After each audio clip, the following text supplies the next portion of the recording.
灵活有趣，自在相悦。本节目由年轻人都在玩的 So APP 独家冠名播出。全球美妆健康好物上屈臣氏小程序，感谢健康的美，美的健康的屈臣氏联合赞助播出。时尚先锋耀目登场，华为 Free Clip 2+耳机，闪耀你的每一个 C 位时刻。本节目由超保护舒服到一世再也回不去的护舒宝赞助播出。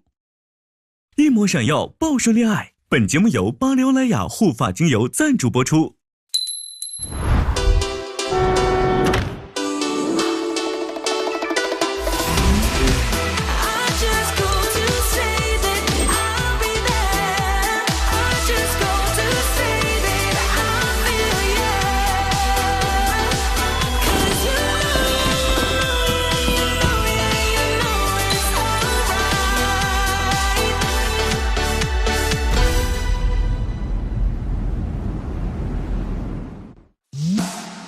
这次见面，4位男士全部蒙着眼睛，女士可以向他们提出问题进行交流，交流过之后呢，就可以把手中的糖交给其中的某一位。永豪收到2个糖，窝窝也是给的永豪。哇，第一个回眸，这俩这开心死了。我会对骆俊帆有一些小期待，就是他吧，我们可以起 CP 名了。你们看过房间了吗？没看过。对，那不是盲选吗？而且它是男女的，没有分开。哦，混住，就是一层里面2男2女。哦，这辆 A8 的车钥匙我就拿走了，各位没有意见吧？挺好的这个系列。你看他有在接他的梗，对，他一直在关注他。大厨，这样的会太长吗？如果可以的话，可以再细1刀。好 ，OK。又到了这个美食大道的环节。蒜末加吧。他们俩还不错啊。哦。暗潮涌动的感觉。你最想了解谁的职业？你呢？我感觉大家职业都挺好奇的。来了，来吧，请坐。你们谁的比较好奇？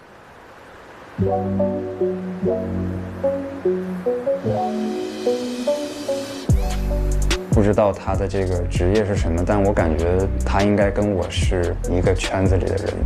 只是一直很好奇，我很想去多了解他，也再看看是不是有更多生活上有重叠的部分。其实我对他的一些经历比较好奇，觉得这个人会有更多的惊喜吧。我们可以先猜。可以的，可以的。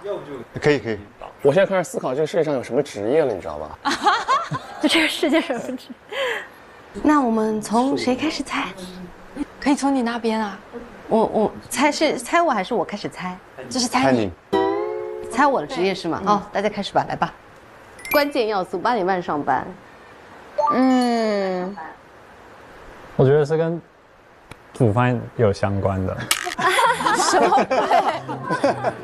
就是美食博主或者是。但是8点半就去煮饭，好像没必要。对哦。好可爱。我觉得像幼师。我觉得老师真的像。对，幼师有点像，对。跟教学相关。大学辅导员。哦，我这么有文学气质吗？对，看起来很有爱心的感觉，很有耐心。我也觉得有老师的感觉。其实现在都是老师相关，然后是做菜相关的。我现在有点后悔了。我明白，做菜的老师嘛，你可以结合的，做菜的老师。做菜老师。我先揭晓。好的。我来揭晓。好 ，OK， 开始了。好。救命啊！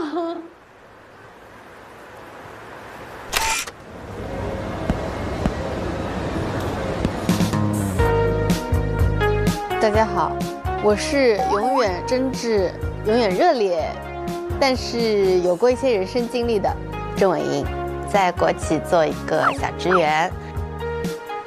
办公室文员如果说快乐是金钱的话，我可能是世界首富吧。快乐能给我带来源源不断的力量，很有感染力。想怎么介绍？叫我公主殿下。不好意思。我记住了。救命！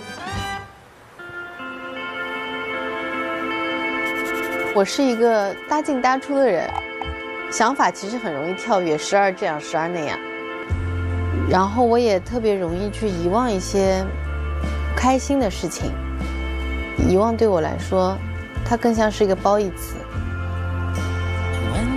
我脑海里的成就是有一个女强人的形象，就是那种雷厉风行、杀伐果断，非常明白自己要做什么。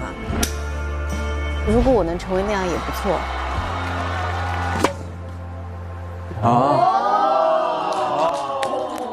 国企办公室文员啊。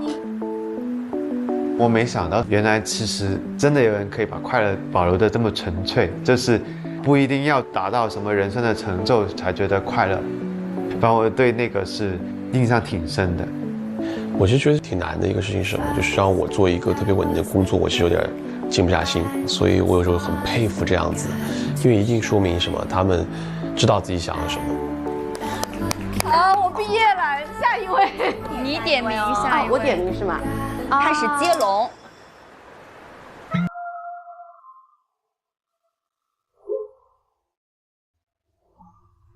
那肯定是宝藏男孩，我豪哥。那我想看永豪的。永豪。看永豪的。我也想看。我没想到是卡卡也会 cue 我说，哎，想要看我的职业，因为我跟卡卡就是今天晚上煮饭的时候才聊得比较多，所以那一刻是有点反应不过来。猜一下，猜一下永豪。他是比较自由的职业，对不对？对。摄影师。我可能跟他就是那天我们出去聊的比较多。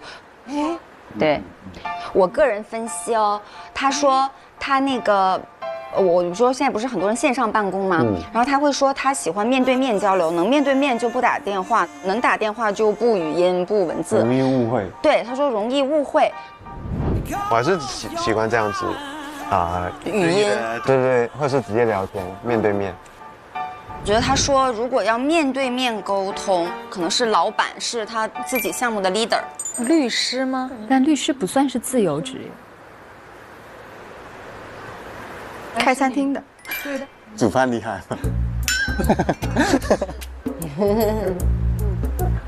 或者我想想还有什么？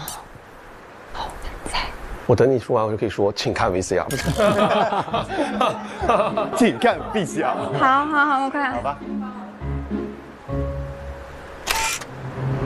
哇哦。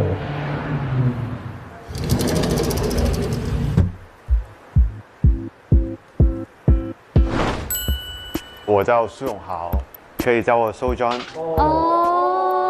餐饮。阿姨，你看看，漂亮。咖啡师。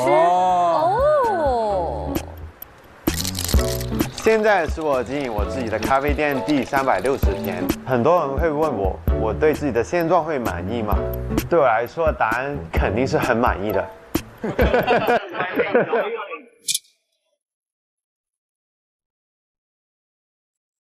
我之前在香港科技大学研究生毕业之后，就直接成为一个土木工程师。曾经做过港珠澳大桥人工岛填海的一个项目，我当时泡在海水里面，整个人都是咸咸臭臭的，晒得很黑。哇！咖啡店老板，又是土木工程师。哦，厉害。我自己是一个很坐不住的人，也是个超值1的人。想要去尝试世界上所有未知可能性。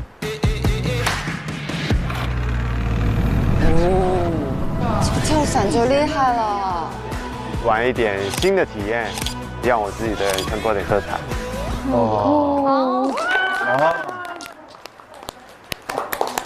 我算是猜到了一点点，猜到一点点。所以你是从一个建筑设计师，然后决定去做咖啡店的老板？对。好像过上了很多人多少年以后想过的这种。对，我觉得真的很勇敢。就比如说他学了一个其实很复杂的东西，然后最后他决定去追求很 peace， 还是就是我很诗意的一种东西。对，那你应该是一个适应能力非常强的人。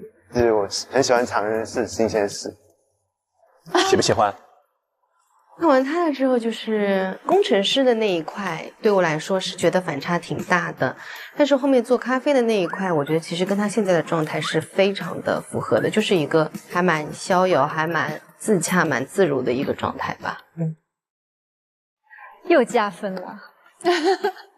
在卡卡这儿是不是？对呀。苏永豪的话，他的兴趣爱好跟我是高度重叠的，他也会喜欢户外运动啊，然后一个人旅行啊，就是对这个人还是挺好奇的。夏也。好，你选择下一位。我想看。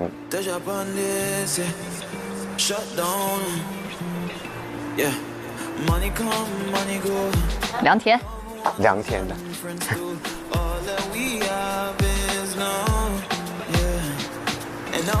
我们不猜一下吗？猜了吧？哦，对，还没猜呢。来吧，你们猜一下。昨天你们俩聊天了，给点线索。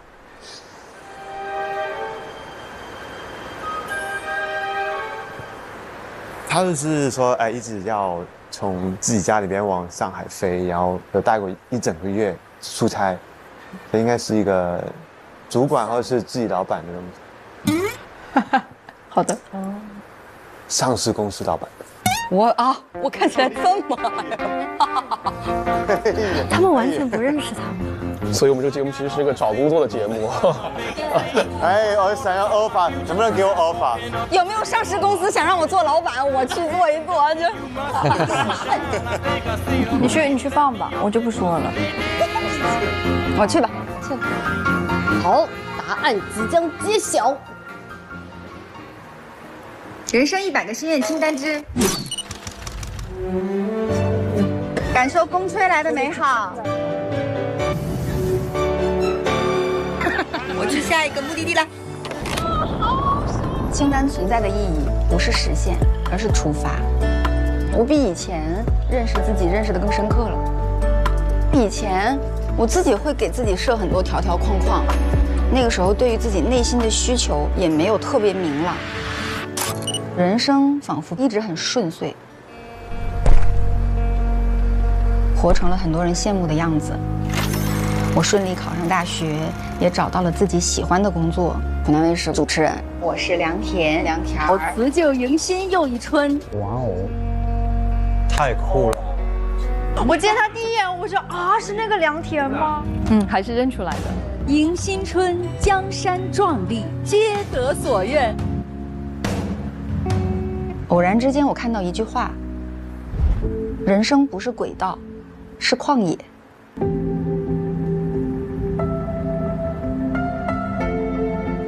于是，我勇敢地跳下那辆平稳行驶的列车，我可以随心所欲驶向任何地方。离开稳定工作，并不是我生活的终点，而是我迎接全新挑战的起点。我想说，我真的很喜欢现在的自己，有种自由、勇敢、充满可能性的感觉，真的太棒了，太好看了，很大气。哇！看我们这胡颖婷这眼神里，太酷了，太酷了。看完梁田的片子之后，老实说，我没想过是这个方向的，因为我没看电视，没看电视剧，电影也很少看，所以我那个时候发现原来是一个这么厉害的主持人，而且他是从一个很稳定的职业换一个另外的一个人生，我觉得跟我挺类似的。他做了一个蛮大的改变，然后我觉得他非常清楚他自己想要什么，那我觉得这是非常不错的。我以前在2012年大学毕业，到湖南卫视工作了11年。哇！然后我是去年离职的。哦，对，我就去年离职。对，去年从台里离职。那其实做出这个决定其实蛮大胆的，因为你的平台很好，对，那是我觉得那对于我来说那是天花板了。到那个位置是很多人都很羡慕的位置，很羡慕的位置。因为这样，所以他这个才更难大胆。对，真的很大胆。这个时候采访一下，就是那是一个什么样的契机呢？没有契机，我觉得也是一段时间，就是我自己一直在思考，在纠结。自己觉得我好像想要更多可能性了，就是我在我这个单向行驶的轨道上面，也不是说一眼望到头吧，我就是觉得我好像被困住了，然后上不去了或怎么样的。就有一种我想试试别的，因为人生就是来体验的。然后我离开非常稳定的地方，然后去拥抱很多未知。我想靠自己的双脚走出我自己的那条轨道，而不是在别人搭设好的既定的轨道里。哇。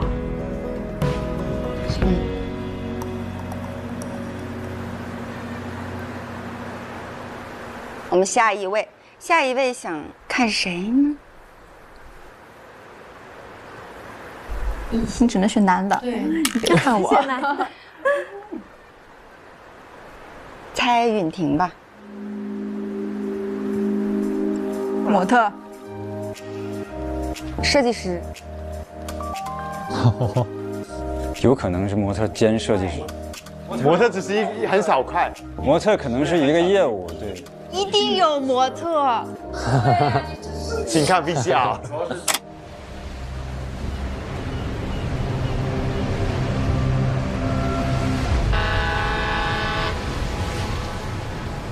我叫胡允婷，英文名字是 Callum。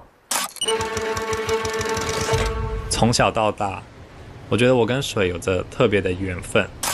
生活过的每一个地方，香港、日本、英国、台湾，不管我搬到哪里，只要能待在水边，我就觉得特别的治愈。我觉得我的个性也有点像水。哇，这个镜头水是柔和包容的，它会根据容器的形状而改变自己。我也有点这样，总是会适应周边的环境，还有别人的期待，按照常规的路径完成了自己的学业，从大学到硕士一路读了下来。之后也非常的幸运找到了一份大企业的 HR 工作。你这 HR 也太帅了啊 ！HR 这么帅的话，递那简历的人就更多。每天做着差不多的事情，走到办公室里，我总会问自己：难道我这辈子都要看着一样的这4面墙 ？Stop。水其实也是可以很多变的。我决定为自己平静的生活制造一些风浪。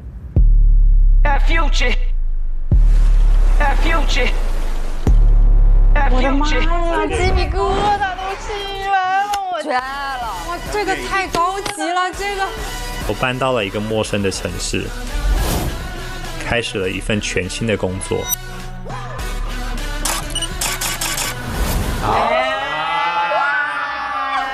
被我们猜中了，这不是模特谁信呐？这谁信？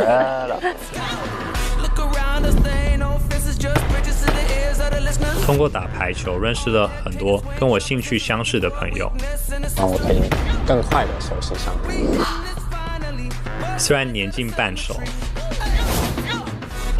但我觉得还有许多的心愿和挑战等着我去完成。我的妈呀！都被你们猜中了。这个职业已经刻在身上了，太适合了。但是他是真的是 HR 这个事儿让我很吃惊的。允婷算是我们当中比较不太主动表达的人，就他给我的感觉就是一个公司里最不可能做的就是 HR， 有反差。HR 做了多长时间？HR 的工作就是做了2年半多，后来感觉之前的工作非常的规律，所以就想说大胆的去换这个跑道试试看。然后刚好在这个时机点就遇到了就模特这个机会，我蛮感谢，就是家人还有老板们都是蛮支持我的。我觉得这很好。好，那下一个就夏夏。好，那你们先猜吧。哇，太难了。夏夏好难猜哦。我觉得他是写文字或者是拍摄的，可以一直去旅游。旅游博主。可旅游，我觉得可能旅游博主如果长时间在外面的话，就是你很难免风吹日晒，那你皮肤真的很好。对。哎，我做了8年工地也晒不到多黑啊。哦，对哦，你好跳跃。我就觉得是旅游博主，这么定了，我是这么想的。就这个，没有别的了。你像设计师什么的，你有这个转变吗？你有转变。我的转变可能是最大的。最大的。原来是医护人员，变成 DJ， 什么？哎呀，不是，那没有。哦，不，好难猜。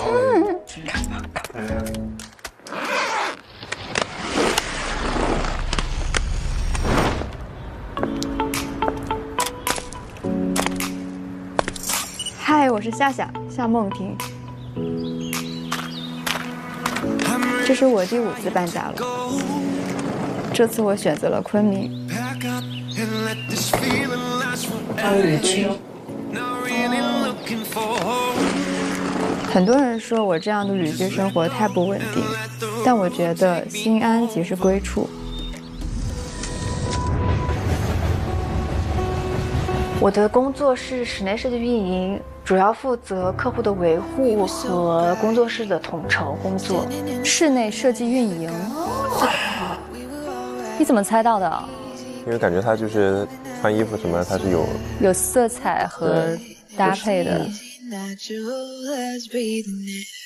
平常喜欢画画、倒腾组装 DIY、逛公园、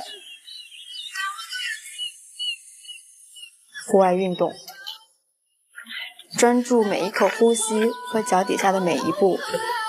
徒步就是陪自己好好走一段路。花会沿路盛开，以后的路也是。我觉得人生不设限吧，如果你做出坚定的选择，非常勇敢地走出那一步，我相信是可以得到自己想要的生活的答案的。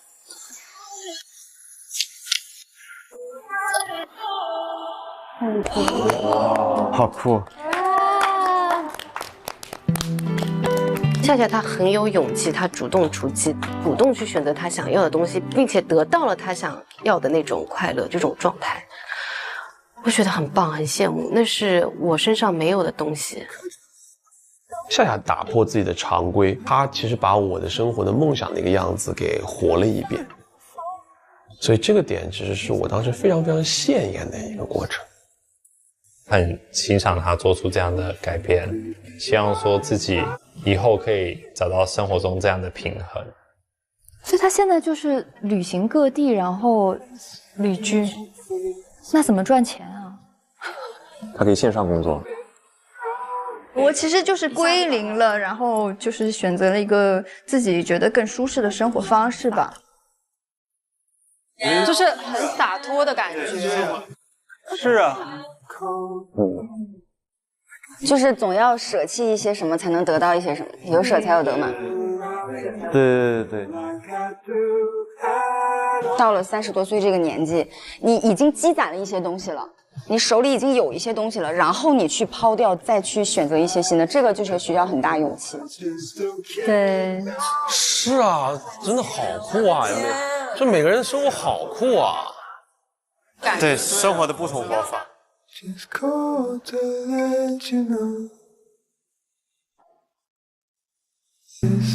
你们好勇敢啊！哎，他们都很像哎。对，就是一个主题，不走那轨道，要走旷野。对，太有魅力了，这就是30+的魅力，我觉得。夏夏选谁啊？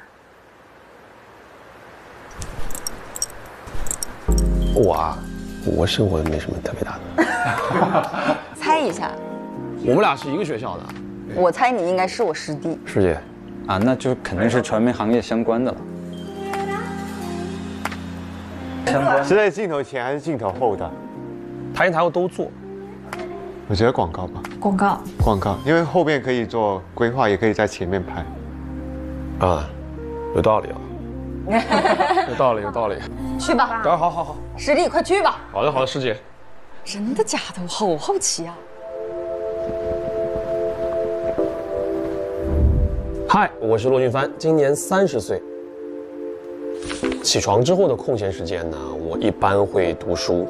读书对我来说，一开始是非常功利性的，但慢慢的呢，其实这个行为就变成一种习惯。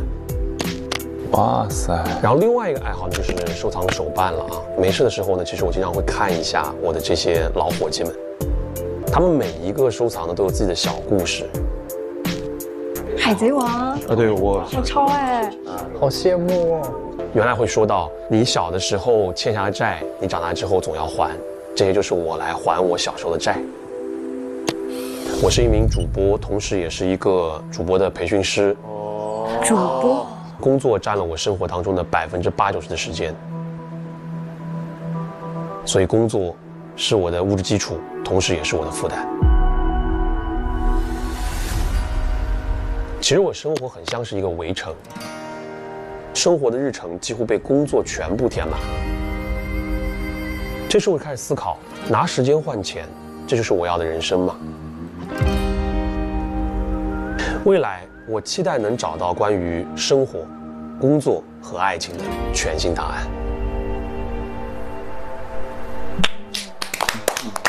哦，主播，怪不得昨天你说那个，就是你很多时候都已经不想再说话了。那确实，主播的这个开口这个说话的时间很长。是的。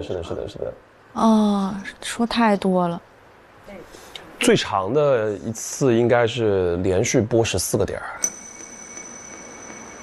然后平均我们短的就是6个点打底，7个点是正常。然后因为我除了要播还要上课，一天11个小时，就这么不停地说，是一个家常便饭。但这是个新兴行业，特别卷，就特别卷，所以你只能不停地工作。是的。所以就是我很羡艳你们的生活，你们的生活就是我觉得啊特别棒的，但这个圈子我暂时跳不出去。对，大概就这样。理解。你们其实都有一个重大变化，但我可能有好几个重大变化，就是职业我基本上就是换了很多。哦，他也换了。多厉害。开始跟我朋友开一家餐吧，啊，然后呢，大概也是运营1年吧，反正就失败了。然后这个时候就回到杭州，做这个艺考培训，然后再接下来就开始做这个主播。但这个职业我是不是那么的喜欢呢？但是我可以说句实在话，干这个本质原因就是为了钱。那时候其实你原来在北京去追逐梦想的时候，我觉得是浪费了很多时间。这是我25、26岁的时候我25、26岁才第一次找工作，然后就想要把这事情做好，所以现在这些东西其实本质上是为了给自己、给父母一个交代，然后等到我觉得32、33之后就可以过自己的人生了，大概这是我的想法。呀，他怎么心疼了？我觉得他可能给职场这边压力给到太大了，然后需要一些多一点的喘息的机会吧。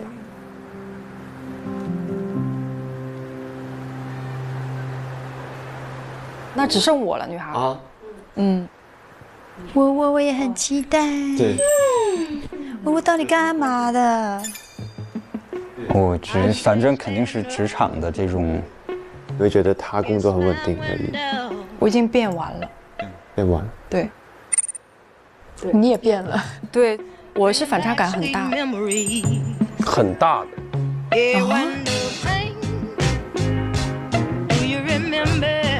我觉得他才像 HR。是吗？对呀。我觉得他应该还是做业务的。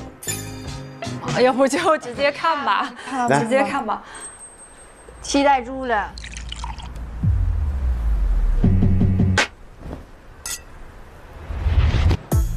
我是任嘉碧，今年32岁，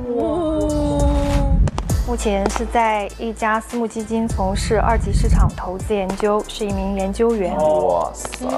我是一个喜欢不断学习、不断探索的一个人。对于很多人来说，30而立，但我却在30岁选择了转行，离开了北京，来到上海。从文化传媒行业转型到金融行业。他也是转行。哦，很难，这个很难，这个事情超难。太牛了！我大概是在25、26岁的时候就有一个非常明确的想法了，然后大概在27、28的时候开始着手做一些准备。转型的过程中可能会经历一个非常漫长、迷茫的等待期。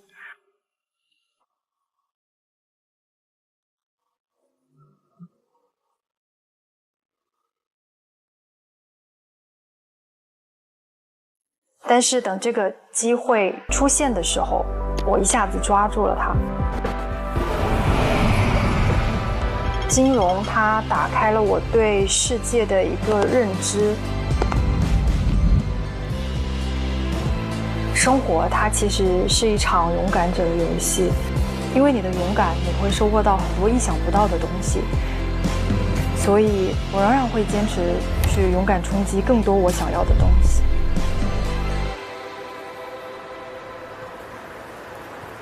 很棒。好帅啊！不是，我觉得你特别厉害的在于你完全转了。我个人觉得对，因为专业性的东西很强，靠自学。对，确实有一段时间，就是学到我现在的包里都有速效救心丸。哇！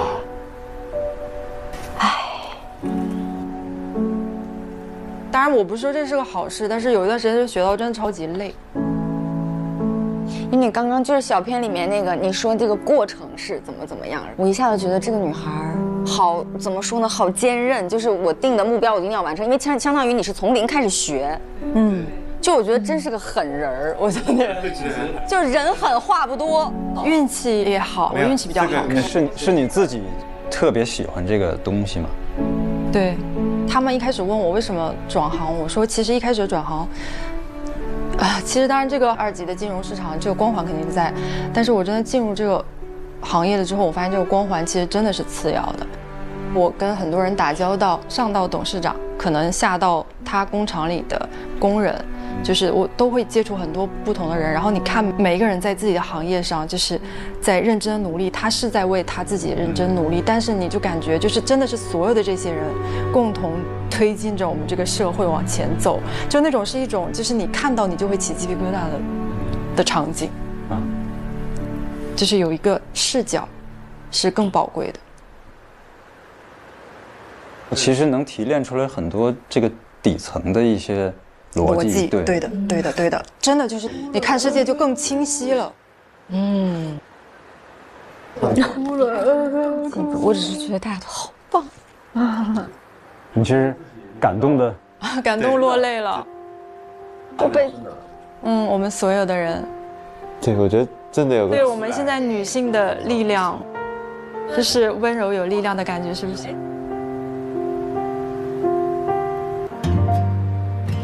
？I'm known by many different names.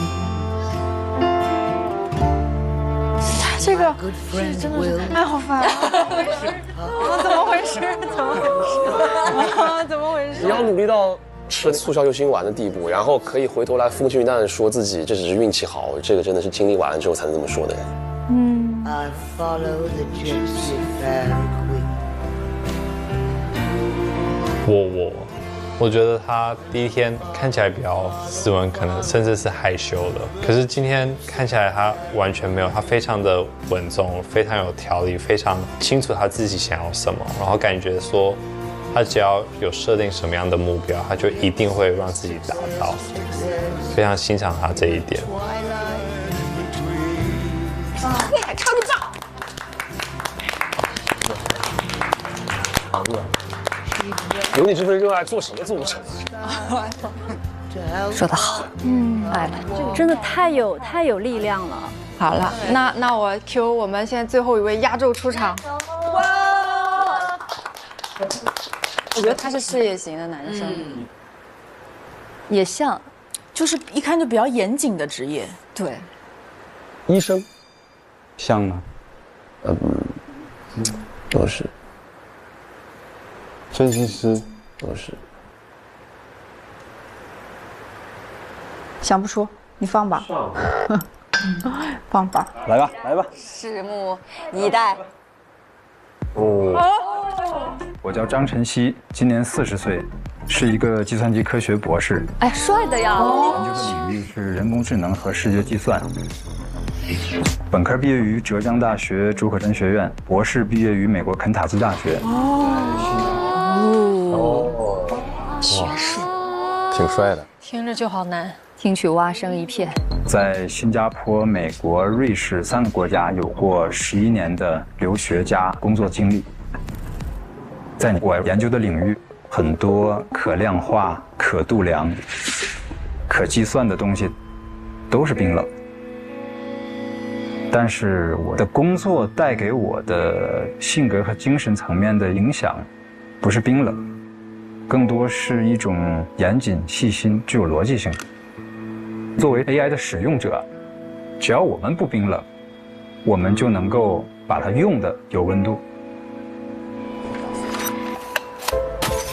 我觉得我给人的第一印象，外在的感觉和内在的性格里有蛮大的反差的。我的外在其实更多是给人一种有一定的距离感。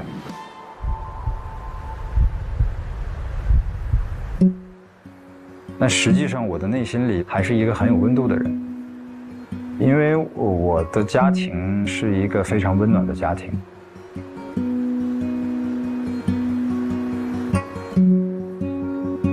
在我30几岁的时候，我收到了一份特殊的礼物，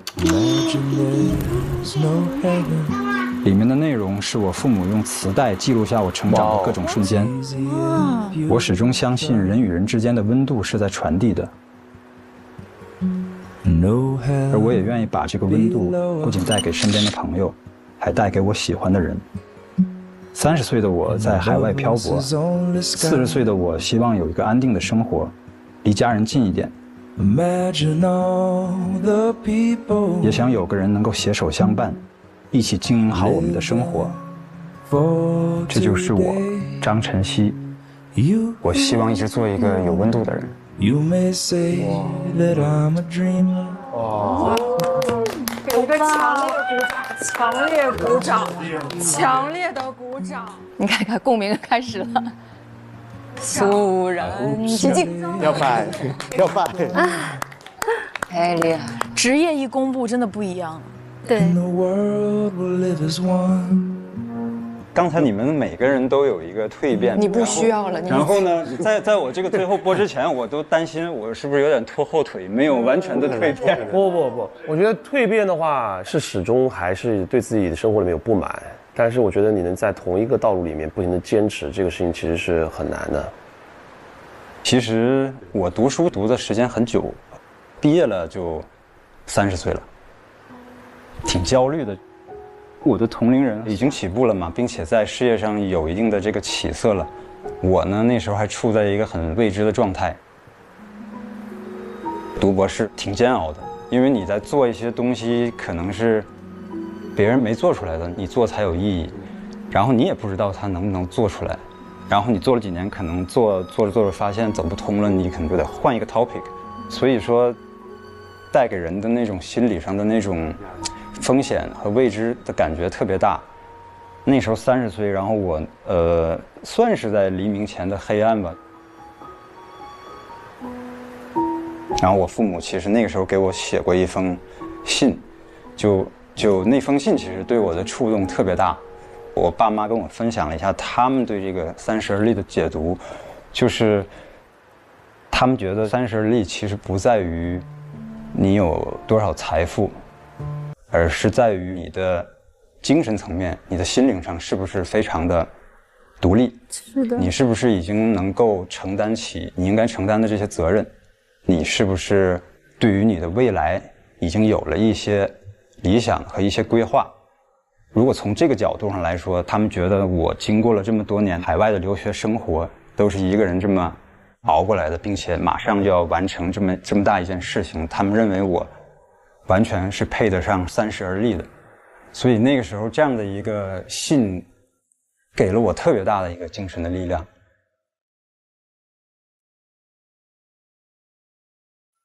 你看他父母会给他记录小时候那种录像，就很有爱的一家啊，那父母可真好。然后我就博士就毕业了，跟很多我的这个同行比，我觉得我还远远不够优秀，因为我周边那个优秀的人真的是太多了，尤其是像这种 AI 行业、高科技行业，人才真的是很扎堆儿，所以我一直从小到大的压力都特别大。然后我在硅谷工作了几年，做的是图像处理方面的一些研发，跟女生的这个很相关，是做很多美颜的这种技术，我都做过。后来回国以后，我换了一个 AI 的赛道，我是去做了几年自动驾驶。哇，自动驾驶好酷！是我做过的最难做的技术项目，也确实是取得了一些成就。直到最近这1-2年，其实我反倒是越来越清楚自己有什么样的性格特点吧，然后想成为一个什么样的人。我希望我的人生不只做一件事情，我希望我堆叠起来各种各样的不同的技能，每一样我都以最高的标准来逼自己。好棒啊！我觉得大家都在各自的领域清醒又闪闪发光。就是我发现，不管我们说是什么领域的，是什么职业、什么行业，就是大家在这个年纪，我一直想说，就是工作它不是生活的全部。就大家或多或少做的这个改变，可能也意识到了，就是我最重要的是我想要什么样的生活。对。然后大家做的改变是基于我想要什么样的生活，反推我要这个生活的话，我需要一个什么样的职业。对，而且大家都是在到这个半熟的这个年龄段了，才真正的想明白自己想要一个什么样的。对，我觉得大家可能的转变多多少少来自于清楚了我到底想要什么，或者我不想要什么。但是多数人在这个年龄段是没有勇气去做很大的转变的。然后我们感觉好像冥冥之中被聚到了一起，都是好棒。是的，看了大家的片之后，其实我有小焦虑一下，我觉得大家都好棒，就是会有一种，我好像30多岁了，然后我的人生经历还比较单薄，大家都是有一种很高质的感觉，然后可能我像个空心人一样，我就是天天傻乐。说实话，我就是没有勇气做转变的那个人。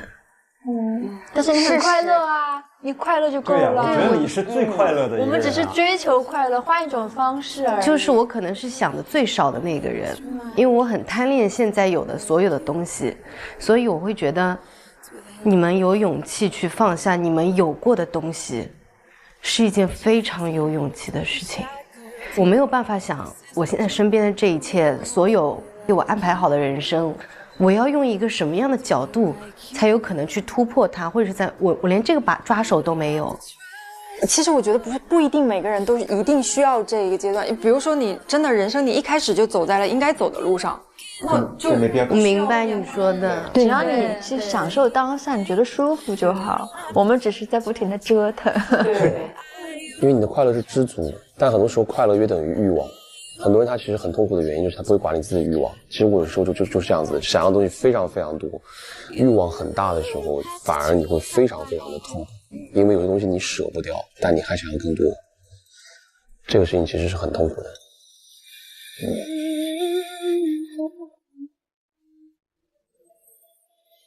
Get your shopping on at the mall, max your credit cards, you don't have to choose, buy it all. 就是一下子感受到了8种人生，就是很鲜活，非常美妙，对，就是很奇妙的体验，对的。对，哎，现在就差点小麦果汁儿。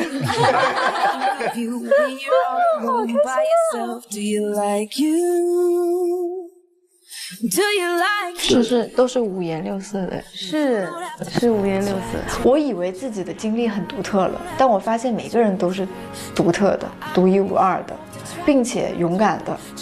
就感叹这个世界上有这么多勇敢的人、优秀的人、美好的人，而大家年纪还差不多，是吧？还有可能收获一份爱情吗？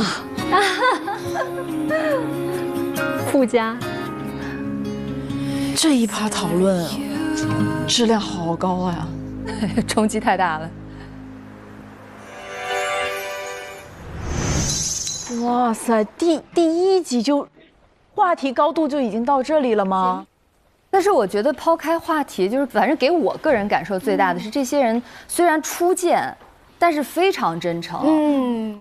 比如说骆俊帆刚才讲的那一番关于欲望的这一段话，我觉得无比真诚。就有的时候不见得是，比如我们的愿景或者什么，那是非常好听的，那可能它包裹的无非就是我们真实的欲望，我们想要更多的钱，我们想要更有名，我们想要怎么样之类的。然后那个东西会在推着我们停不下来的同时，会带给我们内心很多那种黑暗的、负面的、压力的东西。我觉得他把这个话能说给卡卡听，是在那个环境里面抚慰了卡卡，就是没有关系的。这些大家从 VCR 和短片里面呈现这些多姿多彩的背后，还有很多很多的东西。你完全没有必要说，因为有这些模板，我要去照写一个什么。对。而且所有那些经历，其实他们也在追求的就是突破之后，内心当中找到真正的快乐。那他一开始起点的时候，他就是快乐了嘛。所以如果你就没有必要说非要去按这个路走一圈，然后再找到。对，卡卡很幸运啊，他一开始就找到了自己想要的生活。但是也可以是，就是我突然发现说，原来我还可以改变。那你如果自己愿意尝试改变，身边这群朋友也会告诉你会有什么样的方向、角度，会起码他现在这个阶段是很享受的。这也是一种能力。是啊，对，人生模式都是个性化的。对，人生和人生之间没有可比性，说哪一种更精彩或者哪一种更好，没有这个比较。其实我们都是在找让自己最舒适的生活。如果卡卡觉得这个生活是他最舒适的，就可以了。人生它其实是由一个个量变构成的，很多时候我们要提高我们的量变忍耐值，欣赏量变过程当中的那个体验，而不是说我怎么才是快乐呢？我得看到质变发生我才快乐。那么每一次量变发生，我们就能够感到快乐，那我们的快乐就会源源不断。然后刚才其实晨曦讲到一点，就是爸爸妈妈给他一封信，他的父母给他记录小的时候的片段，在长大的时候寄给他，应该就是父母特别关注孩子的成长。就他的这个家庭结合上他的谈吐，会让我觉得，这个就是父母对孩子的这种支持，在关键时刻真的是起非常非常大的支持的作用。那我非常认可他爸爸妈妈说的，就是你只要这个时候有一个非常明确的目标，有个非常完整独立的人格，然后有你能够完全可以承担的责任，我觉得这句话说的太好了，真的太有力量了。对，所谓的30而立，根本不是说你那时候就一定要有很多的财富，或者说那个年纪一定要成家。现在我身边很多朋友读完书，真的研究生、博士读完，都已经快30岁了。这个时候你就要求他，就马上就要有一个事业，然后有一个家庭，我觉得是非常严苛的要求。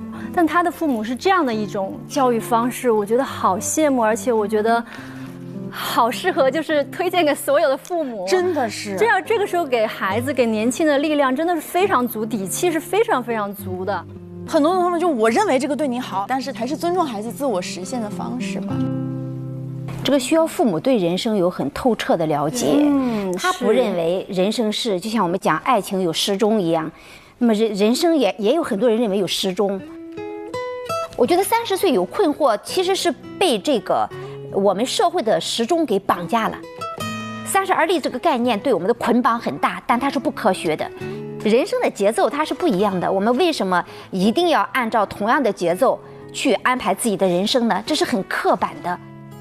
以前我曾经做过一个演讲，就是我们不能要求所有的花在同一天开放，因为这个是太不照顾我们每个人个性化的特点了。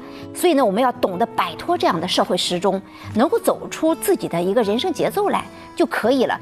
对，是的。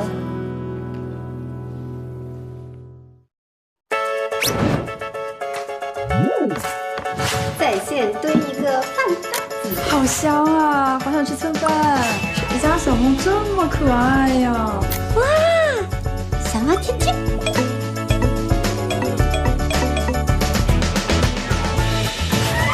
一起玩耍，一起八卦，一起同框。上 Soul APP， 遇见懂你的养剧灵魂。好渴，我要出去喝水了。我也想去喝个水。所以明天可以看电影吗？可以吧？明天应该可以了吧？哦，我都忘了，谢谢你。你们孩子给闹了。哇，我对你的这个学历真的很意外。真的吗？很意外。你看看，追着聊了吧？是的，喜欢他的职业，加分了。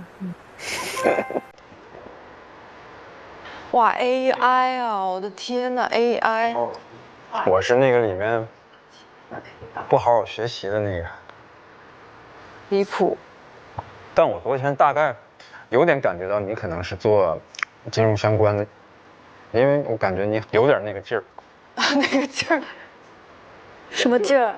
他说他感觉到我可能是金融行业的，他说那个劲儿，那我是真没想到，那个劲儿，那个劲儿，哎呀，这个东西太好玩了，这出乎意料的好玩。你自己一个人在那玩，你怎么这么搞笑啊？晨曦陪他玩一下。哎呦，他也太可怜了，就我们两个人操作有点困难。对。哎。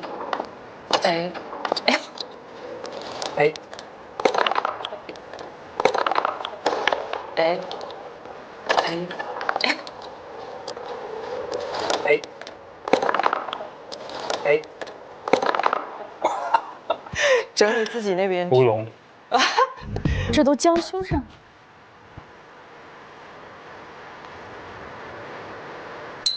啊，有消息啊！真心时刻，8位嘉宾使用 Soul APP 开启今日的 Soul 真心时刻，上 Soul 发布瞬间啊！来了。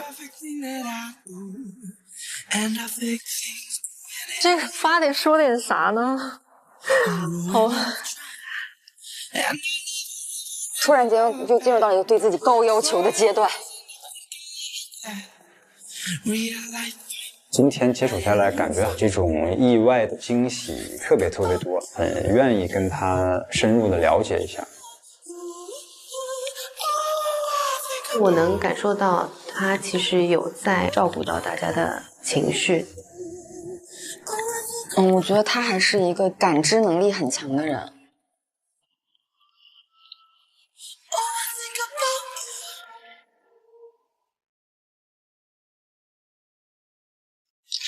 他整个人是比较温和、比较好相处的，所以明天你过去之后就别回来了吧。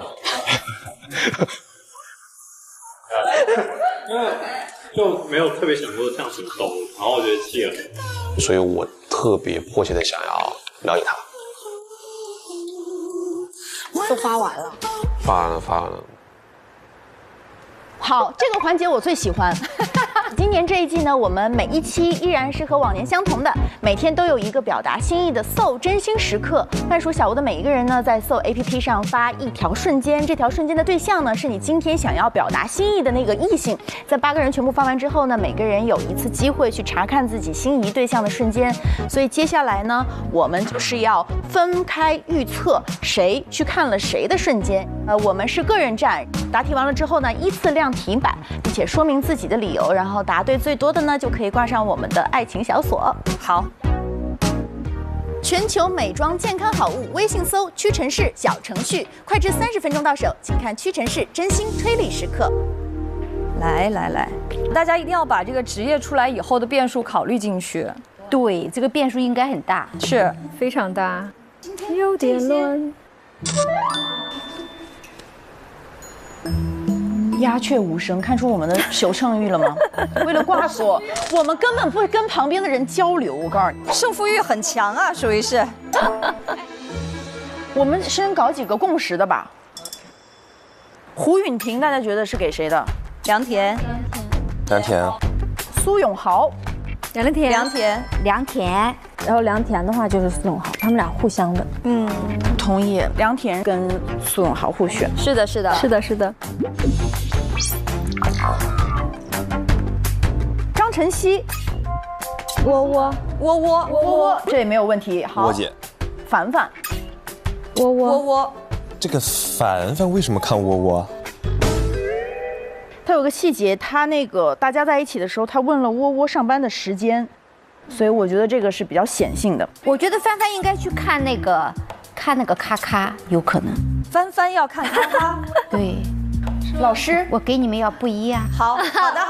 我觉得杜老师就是单独保留一个帆帆看咔咔。对。好，女生，窝窝，我选的张晨曦。我也选的张晨曦，我也选张晨曦。因为我觉得那个职业小片公布了之后，它本身的那种精神属性比较认可了，然后又加分了。我觉得窝窝跟对晨曦没有那种感觉，然后窝窝的话就是我写了个胡允婷，因为我觉得我这没有人看他。然后咔咔的话是苏永豪，同意。对，我也是。我觉得是咔咔应该会去看张晨曦。哇，很棒，非常个性。然后呢，那个夏夏我给的是凡凡。对，我们一模一样。对，因为他是个 I 人，然后但是呢，他夸那个凡凡熊猫眼的时候，那个表情出现了他在目前第1集里最嗨的一个表情。你看他的熊猫眼就嗨到一个不行，变得很 E。我选的是苏永豪，但我听到他说小熊猫那个，我有点后悔。小熊猫太明显了，我觉得。确实是，对。我觉得这个夏夏，我想把它改去看张晨曦。啊？哇，这个就是我的逻辑是，晨曦是最后一个公布的嘛，然后但是就包括我们刚才讨论，其实晨曦他自己的表达也好，我觉得是会引起一些波澜的。万一对了呢？是有可能加分的，对，有可能。我改一下，多点可能性。是的。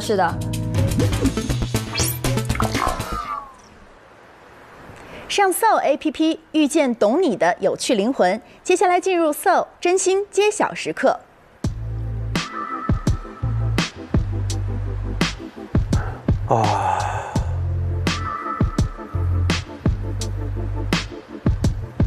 谁先？做饭先嘛，今天你们辛苦啊。女士优先。又是我，好吧。咱就说，咱迈着大步，大步走。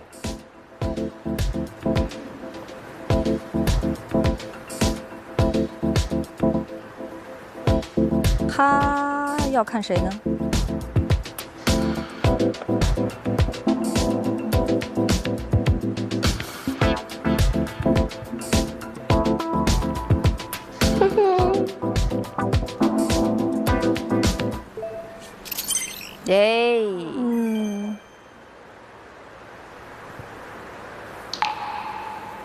我看的是苏永浩的，他的经历，然后包括他现在开咖啡厅的这种状态，然后包括他也会弹琴啊，就这些对我来说都是加分项了。苏永浩发的是秋千的照片，但是我们完全没有那个场景，所以你看到他发的肯定不是你的时候，一定会有一些小失落，但是咱就说也正常啊，对，也就没啥。我喊了他。这么快，女生先吧。心态好，他真的很乐观哈。去吧，走，配个 BGM。哦，真的有，哇塞！第一声出来，我以为是。我也以为，不好意思。可爱的。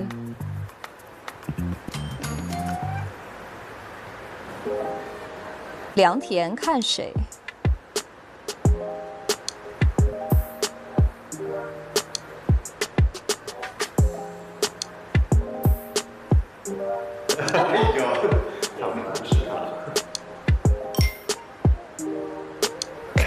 看这么久，要看那么久吗？良田冷静，良田。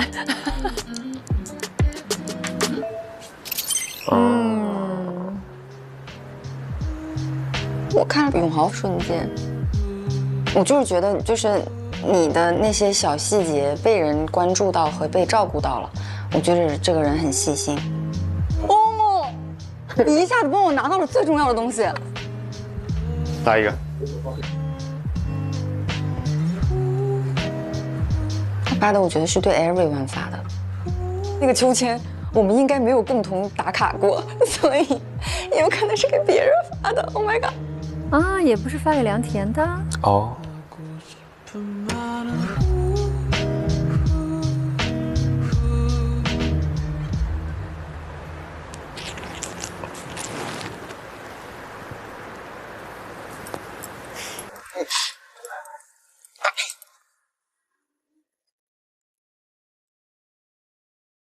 卡卡的印象不错的，因为她是一个很大大咧咧的那种女生。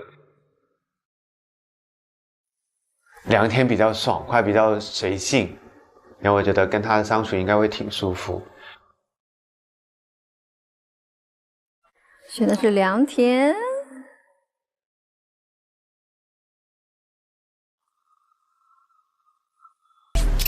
哇哦！然后想要去接触的话，会是良田，我猜应该是发给我的，因为他拍的那个是他那个吉他，然后再帮他默默的收拾。哦，我都忘了，谢谢你。你们孩子给闹了。没事，守护神在。哦，这种真的也很加分哎。我那个瞬间就是想要发给良田的，因为我没有想过跟他那个人生轨迹是很像的。我想要再多跟他去聊聊，人生轨迹类似，肯定是良田。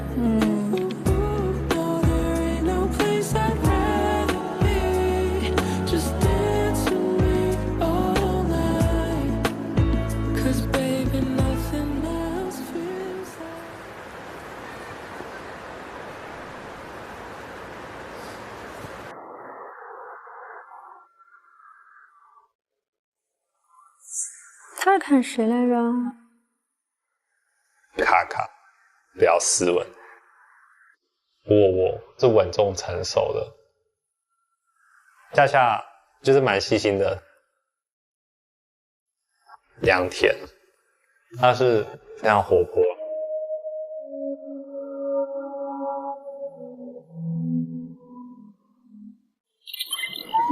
看着。我目前会觉得良田是我最想要多认识的女生，就是我觉得我是比较慢熟的，在进入新的环境的时候会先多观察。然后她第一天坐在离我最远的地方，所以我们一起讨论的机会不多。可是今天来小屋看到她互动下来，会觉得说她非常健谈，蛮幽默的。其实你看那空调又坏了。你怎么会知道？其实我是那个技修学校毕业的，学那个机械维修的人。哇哦！为什么是企鹅？企鹅，超可爱。然后，其实我的自己的 MBTI 也是 INFP， 然后他也是。我是 INFP， 我是小蝴蝶。真的假的？我也是。会希望说之后有更多的机会跟他去认识。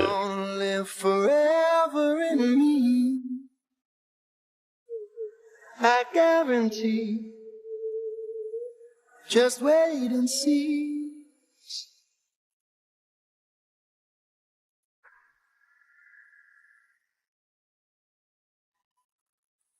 每个人的反应都有趣。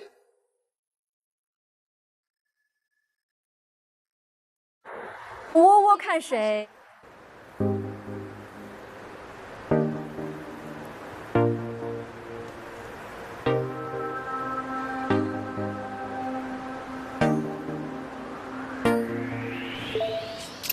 啊，真是看晨曦。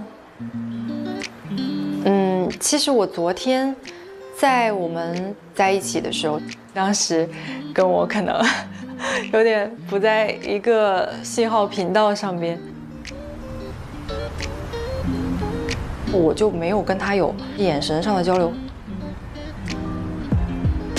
但是其实我一直说，我可能最关注的就是一个人他的整个的成长历程。今天的这个小片看过了之后，我觉得他比我的想象，他的想法要丰富一些。我觉得他是目前最在我的点上，最在我的最在，就喜欢这种，想要去了解一下这个 AI。职业公布以后，一下就变了。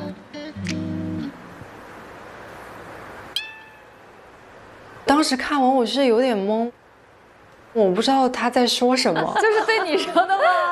这傻丫头，啊，这么纠结吗？没有，我本来没反应过来。我猜他应该能够 get 到这个是说的是他吧，因为我跟他那个后来有交流过，我说你身上有一股那个劲儿，我就感觉你有可能是从事金融行业的。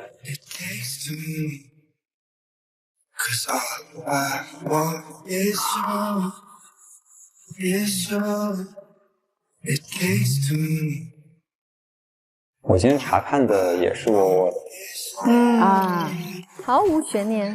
他跟我确实是很多地方还是挺像的，也比较容易理解对方的一些东西，所以我选择了他。他俩是可以对上的。哎呦，这个默契。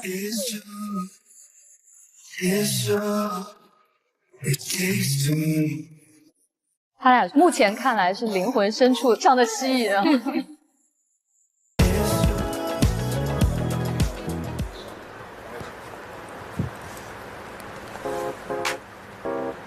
凡凡看谁啊？我良田，我会觉得这个人古灵精怪的。夏夏其实跟我想的大概是比较相似的，比较有气质的。凡凡啊，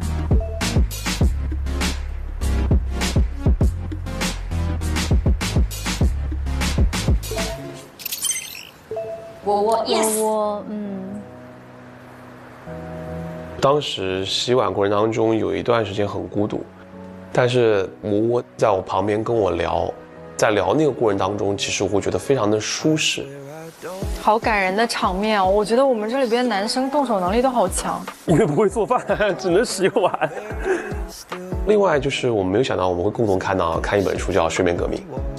睡眠革命。对对对，我那本书我也看了。所以我觉得我们是有很多共鸣的，让我对他好感噌一下就起来了。但是他那一串我就完全不明确是什么意思。你是看到什么了？突然不认识字了。所以我就当时会有很疑惑的表情吧，但其实不是失落，因为我觉得可能刚开始认识还没到那么深的程度。就是刚刚开始，疑惑了，大家的表情都很耐人寻味。他隐约感觉到不是给自己的了。对对对。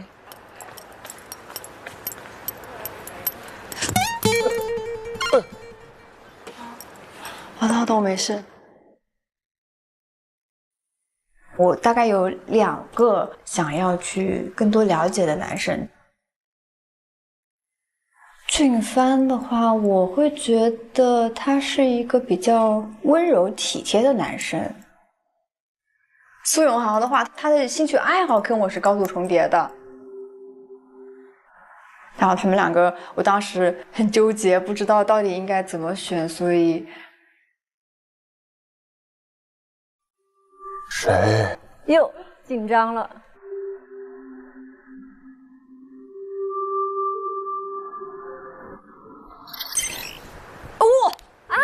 凡凡，小熊猫，朋友们，那个小熊猫。我就选了俊帆，因为我们今天互动比较多。你这个动物真的很可爱。我超级喜欢熊猫，我天天看熊猫吃竹子。我天天看小熊猫吃苹果，一个意思。这种相处会让我觉得很舒服吧。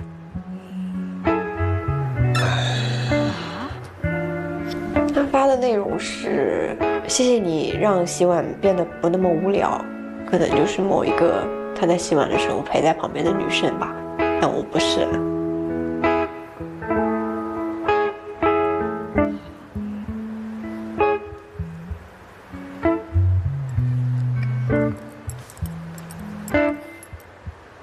哇塞啊！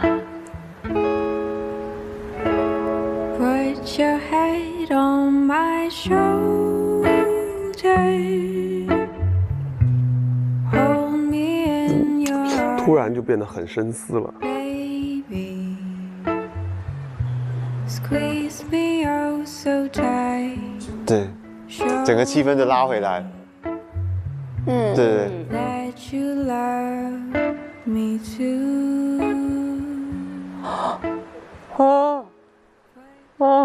累了？太困了。因为太累了是吧？走了，拜拜。拜拜。拜拜。拜拜。挺好的，第一天事儿挺多的了，可以休息了。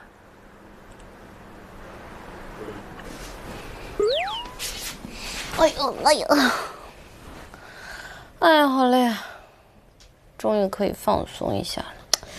哎，让我上一下 Soul APP 的群聊派对看看。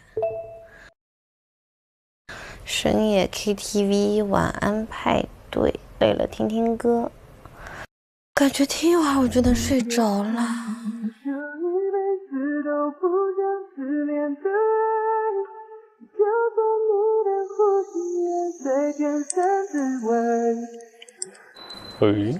有啊，约会啊，专属爱心早餐。什么？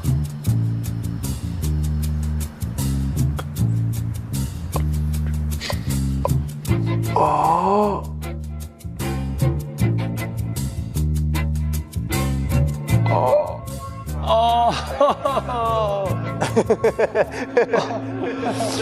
做早餐这个事情简直是晴天霹雳，你知道吗？啪嚓一下，怎么要做早餐了？其实来之前啊，我就想过一个事儿，我说我一定不要起来给女嘉宾做早餐，我说那样太刻意了。但是你知道的，我个人是比较要强的，所以有那么一点点那种雄劲的感觉就起来了，就想先练习一下，看看自己会做什么。他又雄劲了，就伴着这打蛋的声音吗？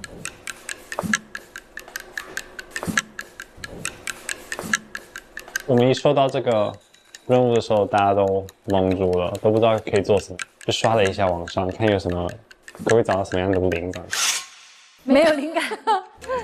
一根筷子打蛋，我决定要切着切，反正就先动起来吧，练练刀工，想想灵感。感觉我做的菜都是要冷放，就不能是热的，因为不知道他们什么时候会来吃。因为我自己本身确实不是那么擅长做这个事情，而且我从来也不会给自己做早餐，我应该是竞争不过他们几个。我都不知道我能练什么。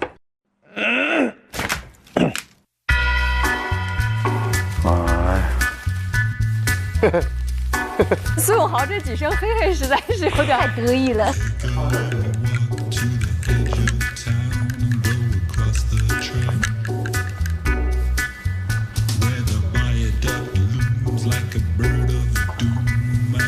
这三个绞尽脑汁，这个在这儿，哎呀，吃点零食。豪哥主要太稳了。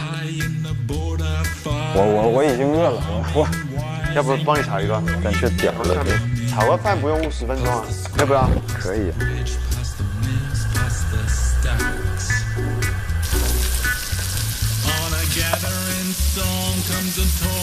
真的忍不住会多看几眼，这瞬间压力好大。天啊！是真的不会做饭的，香啊！哇，真的好香啊！香啊！做什么？怎么办啊？我也没有，我也是。你平时自己做吗？应该不做吧？很少，我自己都是做都是冲麦片啊，那个牛奶什么，然后这个煮个鸡蛋，煮馄饨、煮饺子。不是煮个面，你们也可以煮个面，煮个牛肉面，牛肉面牛肉怎么？我感觉是很难。完了。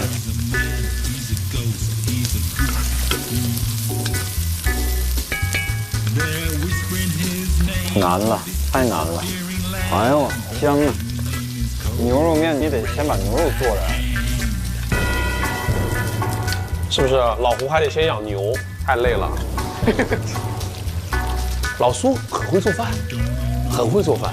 我觉得老张会很会做饭，但是老张好像不太会做饭。我也很久没有做过饭了，万一我做的不好吃，万一把肚子吃坏了，那该怎么办？特别有一种负担。太搞笑了！一个早饭做的，真的硝烟味儿、火药味儿十足，而且现在还是晚上就开始做早饭，你这点太好笑了，真的太好笑，太香了。我本来还期待说明天谁跟谁约会，我突然好期待明天他们做的早饭能长成什么样。挂锁吧你们！小锁儿。恭喜确定了！恭喜恭喜！易阳来挂，感受一下我们这个快乐的挂锁声音。太快乐了，太快乐了，我懂。太快乐了。哦，这样是吧？对，挂在了名上。易阳，麻烦你帮我也挂一下吧。易阳老师，你也帮我挂一下吧。对，其他的老师没有了是吧？是的。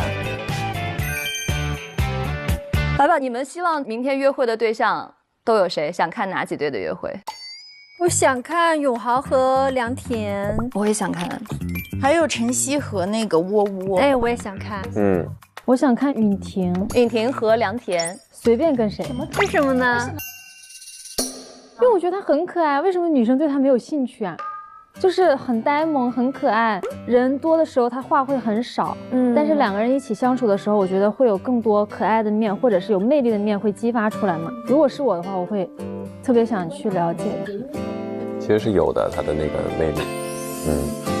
所以我也比较好奇，夏夏后面有没有换到永豪，因为其实他纠结了嘛，这两个人。对，他其实是职业公布之后，他是有动摇的。对。而且我们一定要告诉大家，就是这只是第一天的碰面，第一天入住小屋，第一天的一个晚餐，他们之间其实并没有锁死。而且我觉得，作为半熟恋人，我们始终是鼓励大家能够更多的去接触，获得更多的信息，然后再来慢慢的确定自己的心意。感情就在路上，一切不用那么着急。灵魂有趣，自在相遇。本节目由年轻人都在玩的 Soul APP 独家冠名播出。全球美妆健康好物上屈臣氏小程序，感谢健康的美，美的健康的屈臣氏联合赞助播出。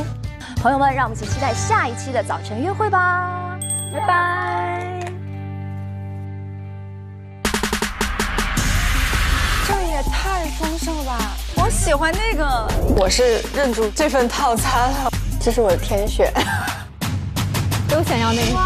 哦，怎么总是你 ？Hello， 哎 ，Hello， 你看他们还穿了情侣色系的衣服。哇塞！哇，这个颜色好配啊！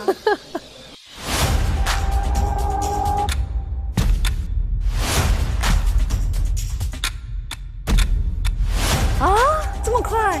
谁来？哎，新的人。啊！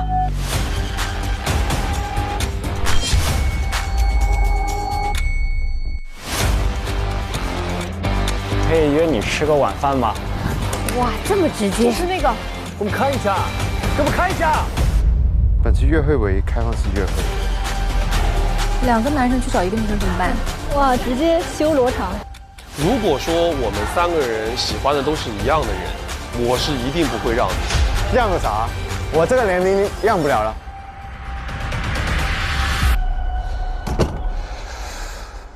你们又不一样。早上起来不是先拿手机跟我说早安吗？是哦。又跪下来。落差感。雄进来了。排队呗。哦，有人要抢了，弟弟。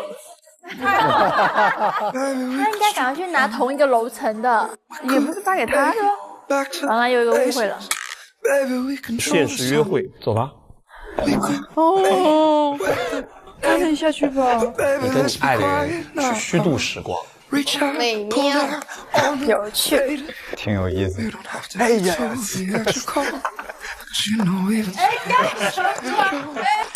不要太搞笑好吗？这位，哎，人学坏就是很快。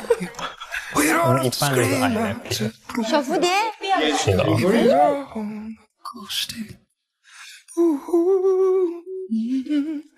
Keep it all roller coaster.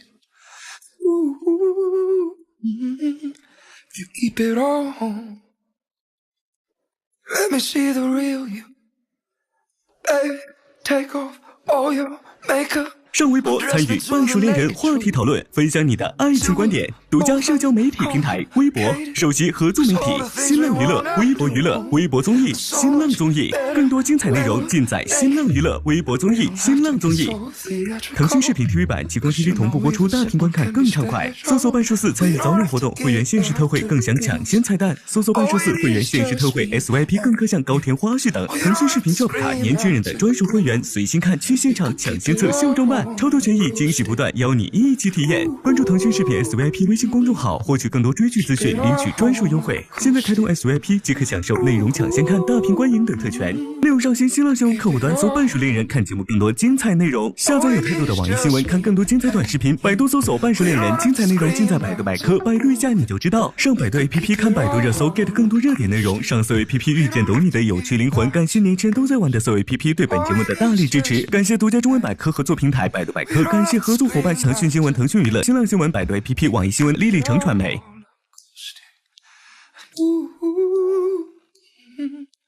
Keep it all coasting.